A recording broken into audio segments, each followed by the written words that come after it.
zanni yookiin sehaa irraa fagaadha. Sehaa heddummachuun akka malee nama khasaarti. Obboleeyyan kiyya waa'ee zanni Rabbi subhaanahu wa ta'aalaa bakka heddutti qur'aana isaa keessatti dubbate.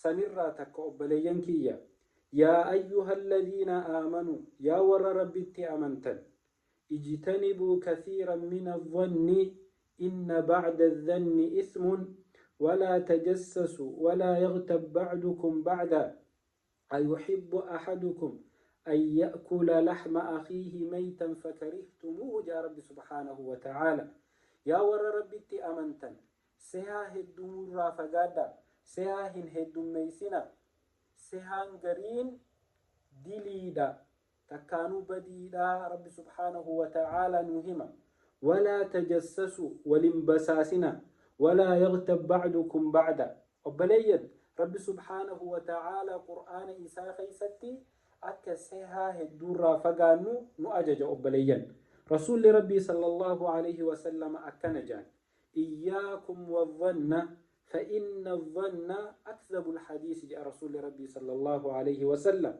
سهار فقادا سهان إر خجب حديثاتي irra kijiba haasawaati obboleeyyan kee akkana na fakkaata waan addan baafatin takka waan si fakkaate takka hunda seetee akka si fakkaatetti fudhachuun akka sitti fakkaatetti toroggomuun osoo hin hubatin zannii if booreessitee hammaattee namallee hammeeysuu rabbi subhaanahu wa ta'aalaa irraa nu dhorkan obboleeyyan kee namni zannii toluu qaba. Zanni toluun rabbitti zanni toluurraa eegalti.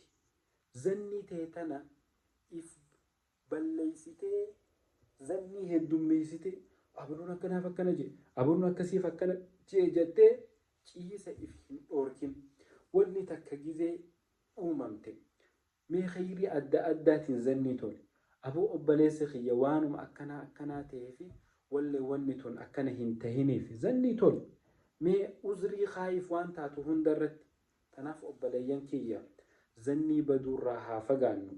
Zannii hammaachuun dhukkuba adda addaa namatti fiddi, cinqii qalbiin namatti fiddi, shakki namatti fiddi, waswaasa namatti fiddi, kijiba gurgudda, diliidha.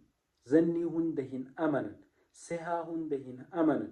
Namni islaama sehaan hin jiraatu. Rabbi subhaanahu wa ta'aalaa سهر رافقادا رسولني سهر رافقادا ننجا ورزني كل الله وربنا هاقولوا والسلام عليكم ورحمة الله وبركاته.